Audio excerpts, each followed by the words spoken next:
नमस्कार। गंजबासौदा से 30 किलोमीटर दूर बीना में बुलडोजर चलाकर आधा दर्जन से अधिक दुकानों को जमींदोज कर दिया गया।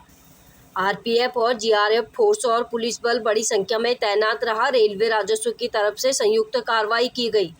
बता दें कि यहां पर प्रमुख रूप से रेलवे की जमीन पर शराब की दुकान संचालित हो रही थी। इसके आसपास खाने पीने की दुकान, होटल भी थे, जिससे कई परिवार का भरण पोषण होता था, लेकिन रेलवे ने इनको हटाने की कार्रवाई कर दी है। इस दौरान दुकानदार प्रशासन के सामने बेबस लाचार नजर आए।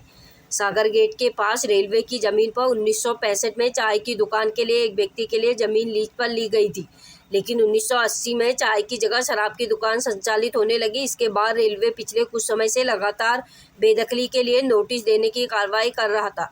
जब दुकान खाली नहीं हुई तो मंगलवार को आरपीएफ बीना थाना पुलिस तहसीलदार की मौजूदगी में इन्हें तोड़वाने की कार्रवाई कर दी गई। शराब दुकान को तोड़ने से पहले खाली कराया गया, जहां बड़ी संख्या में शराब की पेटियां निकाली गई।